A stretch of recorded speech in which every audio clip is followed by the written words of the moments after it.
Hello, ಎಲ್ಲರಿಗೂ ನಮಸ್ಕಾರ. ಈ ಜೀವಲಾಗೆ ಸ್ವಾಗತ. ನಾನು ಚಂದ್ರಿಕಾ. ಇದು ನನ್ನ ಮಾರ್ನಿಂಗ್ ರುಟೀನ್ನ ಡೇ 19 ಆಗಿರುತ್ತೆ.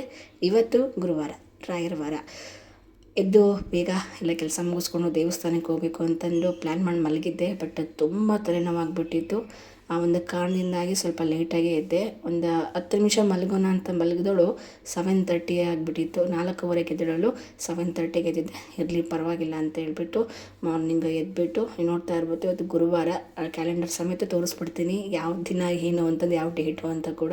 ಸೊ ಅದಾದಮೇಲೆ ಸ್ವಲ್ಪ ಏರ್ ಮಸಾಜ್ ಎಲ್ಲ ಮಾಡಿಕೊಂಡು, ತಲೆ ತುಂಬ ನೋವ್ತಾ ಇತ್ತು. ತಲೆ ಕೂಡ ಸರಿಯಾಗಿ ಒಂದು ಮಸಾಜ್ ಎಲ್ಲ ಮಾಡ್ಕೊಂಡಾದ್ಮೇಲೆ ಎಲ್ಲ ತಲೆ ಎಲ್ಲ ಕಟ್ಕೊಂಡು ಕ್ಲೀನಾಗಿ ಕೆಲಸ ಮಾಡೋಣ ಅಂತ ಅಂದ್ಕೊಂಡಿದ್ದೆ. ಬಟ್ ನಾನು ಎದ್ದೋಳಕ್ಕಿಂತ ಮುಂಚೆನೇ ನಮ್ಮ ಮನೆಯವರು ಎದ್ದು ನನಗೆ ಎಲ್ಪ್ ಮಾಡಲಿಕ್ಕೆ ಸ್ಟಾರ್ಟ್ ಮಾಡಿದರು. ಅದು ಒಂದು ಖುಷಿ.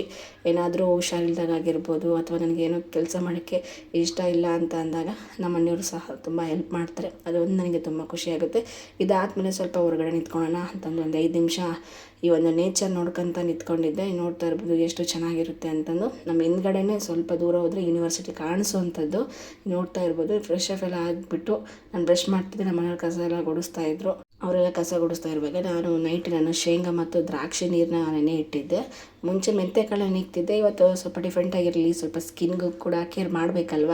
ಮುಂಚೆ ಎಲ್ಲ ಕೇರ್ ಮಾಡದೆ ಆಗಿ ಬಿಟ್ಟಿರೋದ್ರಿಂದ ಇಷ್ಟೆಲ್ಲ ಪ್ರಾಬ್ಲಮ್ಸ್ ಆಗಿತ್ತು. ಅದಕ್ಕೋಸ್ಕರನೇ ಇನ್ಮೇಲಾದರೂ ಕೇರ್ ಮಾಡೋಣ ಅಂದ್ಕೊಂಡು ಕೇರ್ ಮಾಡ್ತಾಯಿದ್ದೀನಿ. ಇದಾದಮೇಲೆ ನಮ್ಮ ಮನೆಯವ್ರ ಕಸ ಎಲ್ಲ ಗುಡಿಸಿ ನೆಲ ಎಲ್ಲ ಒರೆಸ್ಕೊಟ್ರು. ನಾನು ಅಪ್ಪಿ ರಂಗೋಲಿ ಹಾಕು ಅಂತ ಹೇಳಿದರು. ಓಕೆ ಅಂತಂದರೆ ಸ್ವಲ್ಪ ತಲೆನೋವು ಕೂಡ ಕಡಿಮೆ ಆಗ್ತಾ ಹೋಯಿತು.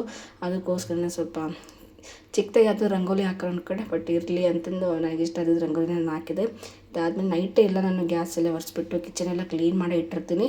ಬಟ್ ಆದ್ರೂ ಬೆಳಗ್ಗೆ ಎದ್ದು ಸ್ವಲ್ಪ ಗ್ಯಾಸ್ ಮೇಲಾದರೂ ಒರೆಸ್ಕೊಂಡು, ಅದಾದಮೇಲೆ ಒಂದು ಪುಟ್ಟದಂಥ ರಂಗೋಲಿ ಹಾಕ್ಕೊಂಡು ನನ್ನ ಒಂದು ಏನು ಹೆಲ್ತಿ ಡ್ರಿಂಕ್ಸ್ ಏನಿರುತ್ತೆ ಅದನ್ನು ಮಾಡಲಿಕ್ಕೆ ಸ್ಟಾರ್ಟ್ ಮಾಡ್ತೀನಿ. ಆ ದಿನ ಒಂದೊಂಥರ ಮಾಡ್ಕೊಂಡು ಕುಡಿತೀನಿ. ತುಂಬ ಹೆಲ್ತ್ಗೆ ಬೆನಿಫಿಟ್ಸ್ ತುಂಬ ಜಾಸ್ತಿ ಇರುತ್ತೆ ಅಂತ ಹೇಳ್ಬೋದು. ಅದರಲ್ಲಿ ಇದು ಅವಳೆ ಬೀಜ ಜ್ಯೂಸ್ ಆದ ಅಂದ್ಕೊಳ್ಳಿ, ಪಾನ್ಕನಾದರೂ ಅಂದ್ಕೊಳ್ಳಿ. ಬಟ್ ಈ ಒಂದು ಜ್ಯೂಸ್ ಇದೆ ಅಲ್ವಾ, ಪಾನ್ಕ ಅಂತ ನಾನು ಅಂತೀನಿ. ಎಷ್ಟು ಚೆನ್ನಾಗಿರುತ್ತೆ ಅಂದರೆ, ಇದು ಪೀರಿಯಡ್ಸ್ ಟೈಮಲ್ಲಿ ಆಗಿರ್ಬೋದು, ಪ್ರೆಗ್ನೆಂಟ್ ಇದ್ದಾಗ ಸ್ವಲ್ಪ ಸೊಂಟ ನೋವು ಅಂತ ಅಂದಾಗ ಅದನ್ನು ಆವಾಗೂ ಕುಡಿಬೋದು. ಮತ್ತು ಮಗು ಆದಾಗೂ ಸಹ ಬಾಣಂತನ ಮಾಡ್ತಾ ಇರುವಾಗ ಆ ಟೈಮಲ್ಲೂ ಕೊಡ್ತಾರೆ. ನಾನು ಹೇಳೋಂಥ ಅವಶ್ಯಕತೆಯೇ ಇಲ್ಲ. ಆದರೂ ಸಹ ನನಗೀಗ ಅಬೋಷನ್ ಆದಾಗಿಂದ ಸ್ವಲ್ಪ ಸೊಂಟ ನೋವಿರುತ್ತೆ ಅಂತಂದು, ಇರಲಿ ಅಥವಾ ಇಲ್ಲದೆ ಇರಲಿ, ಬಟ್ ಅದು ಆಗಿದೆ ಅಲ್ವಾ, ಅದಕ್ಕೋಸ್ಕರ ಕುಡಿಬೇಕು ಅಂತಂದು ಮಾಡಿಕೊಂಡು ಕುಡ್ದಿರೋಂಥದ್ದು. ಏನಿಲ್ಲ, ಜಸ್ಟ್ ಎಣ್ಣೆ ಅಥವಾ ತುಪ್ಪ ಇದು ಯಾವುದಾದ್ರೂ ಆಪ್ಷನ್ನು. ಇಲ್ಲಾಂದರೆ ಜಸ್ಟ್ ನೀರು, ಬೆಲ್ಲ, ಅವಳೆ ಬೀಜ ಹಾಕ್ಕೊಂಡು ಮಾಡ್ಕೊಂಡು ಕುಡಿಬೋದು. ನೀವು ನೋಡ್ತಾ ಇರ್ಬೋದು ಯಾವ ರೀತಿಯಾಗಿ ಮಾಡಿದೆ ಅಂತಂದು. ಇದಾದಮೇಲೆ ನನಗೆ ಟಿಫನ್ ಮಾಡೋಣ ಅಂತಂದು ನಾನು ಸ್ಟಾರ್ಟ್ ಮಾಡಿದೆ. ಮೊದಲು ಒಂದು ಬಾಳೆ ಇಟ್ಬಿಟ್ಟು, ಬಾಳೆ ಕಾದ ನಂತರದಲ್ಲಿ ಸ್ವಲ್ಪ ಎಣ್ಣೆ, ತುಪ್ಪ, ಸಾಸಿವೆ, ಜೀರಿಗೆ, ಕರಿಬೇವೆಲ್ಲ ಹಾಕ್ಬಿಟ್ಟು ಸ್ವಲ್ಪ ಫ್ರೈ ಮಾಡಿಕೊಂಡೆ.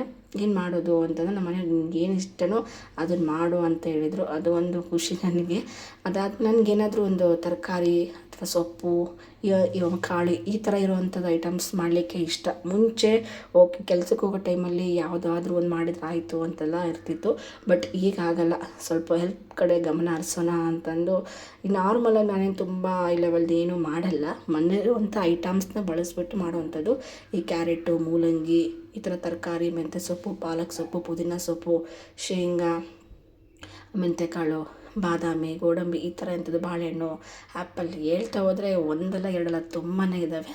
ಈ ಮೂಲಂಗಿ ಪಲ್ಯ ನಮ್ಮ ಕಡೆ ತುಂಬ ಚೆನ್ನಾಗಿ ಮಾಡ್ತಾರೆ. ಅದರಲ್ಲಿ ದಾವಣಗೆರೆ ಕಡೆ ಅಂತೂ ತುಂಬಾ ಮಾಡ್ತಾರೆ. ಅದರಲ್ಲಿ ನಮ್ಮ ಮನೇಲಂತೂ ನಮ್ಮ ದೊಡ್ಡಮ್ಮ ಅವ್ರು ತುಂಬ ಚೆನ್ನಾಗಿ ಮಾಡ್ತಾಯಿದ್ರು. ಅವ್ರು ಯಾವ ಥರ ಮಾಡ್ತಾಯಿದ್ರು ಸೇಮ್ ಅಂದರೆ ಸೇಮ್ ಅದೇ ರೀತಿಯಾಗಿ ಮಾಡಿರೋವಂಥದ್ದು. ಏನು ಡಿಫ್ರೆನ್ಸೇ ಇಲ್ಲ. ಈಗ ನೋಡ್ತಾ ಇರ್ಬೋದು ಎಷ್ಟು ಚೆನ್ನಾಗಿತ್ತು ಅಂದರೆ, ನಮ್ಮ ಮನೆಯವರಂತೂ ತುಂಬಾ ಇಷ್ಟಪಟ್ಟು ತಿಂತಾರೆ. ನಾನು ಯಾವ ಅಡುಗೆ ಮಾಡಿಕೊಟ್ರು. ಬಟ್ ನನ್ನ ಕೈಯಲ್ಲಿ ಅಡುಗೆ ತುಂಬ ರುಚಿಯಾಗುತ್ತೆ. ಅದು ಮೇನ್ ರೀಸನ್ ಅಂದರೆ, ಮುಂಚೆ ಸ್ವಲ್ಪ ಕಡಿಮೆ ಆಗ್ತಾಯಿತ್ತು, ಈಗ ಸ್ವಲ್ಪ ಜಾಸ್ತಿನೇ ಅಂತ ಹೇಳ್ಬೋದು. ಯಾಕೆಂದರೆ ಕೈಯಲ್ಲಿ ಮಚ್ಚೆ ಹಾಕಿಸ್ಕೊಂಡಿದ್ದೀನಿ ಬೆರಳಿಗೆ. ಅದಕ್ಕೋಸ್ಕರನೇ ಅಡುಗೆ ಕೂಡ ತುಂಬಾ ಟೇಸ್ಟ್ ಆಗುತ್ತೆ ಅಂತಲೇ ಹೇಳ್ಬೋದು. ಇದಾದಮೇಲೆ ಬೀಟ್ರೂಟು ಐಸ್ ಕ್ಯೂಬ್ ಮಸಾಜ್ ಮಾಡ್ಕೊತಾ ಇದ್ದೀನಿ. ನೋಡ್ತಾ ಇರ್ಬೋದು, ನಾನು ತುರಿದು ಹಾಕ್ಕೊಂಡಿರಲಿಲ್ಲ ಬೀಟ್ರೂಟ್ನ. ಸ್ವಲ್ಪ ಅಂದರೆ ರುಬ್ಬಿ ಹಾಕ್ಕೊಂಡಿರಲಿಲ್ಲ, ತಿರುವಿ ಇಟ್ಕೊಂಡಿದ್ನಲ್ವ ಸ್ವಲ್ಪ ಜ್ಯೂಸ್ ಮಾಡಲಿಕ್ಕೆ, ಅದನ್ನೇ ಹಾಕಿಟ್ಟಿದ್ದೆ. ಹಾಗೆ ಮಸಾಜ್ ಮಾಡ್ಕೊತಿದ್ದೆ. ರುಬ್ಕೊಡೋಣ ಅಂದರೆ ಸ್ವಲ್ಪ ನೈಟ್ ಟೈಮ್ ಕೂಡ ಆಗೋಗ್ಬಿಟ್ಟಿತ್ತು.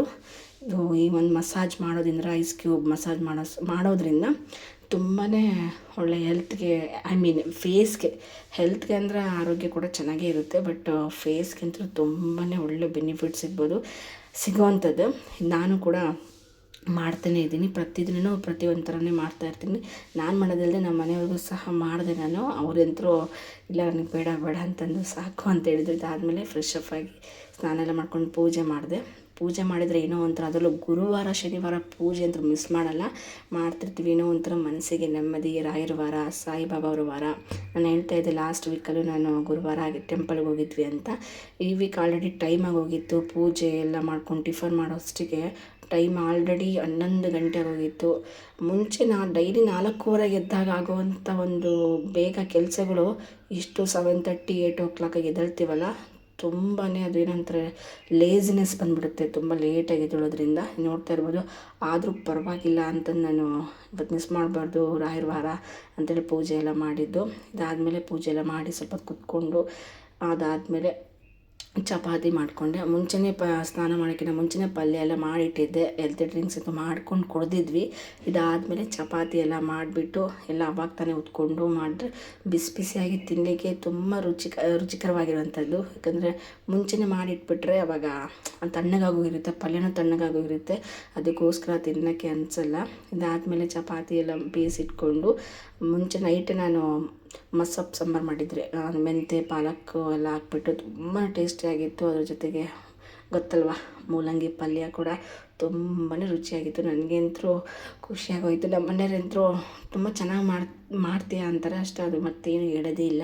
ಅದಕ್ಕೆ ನನಗೆ ನಾನು ಶಬಾಷ್ ಅಂತ ಅನ್ಕೊತಾ ಇರ್ತೀನಿ.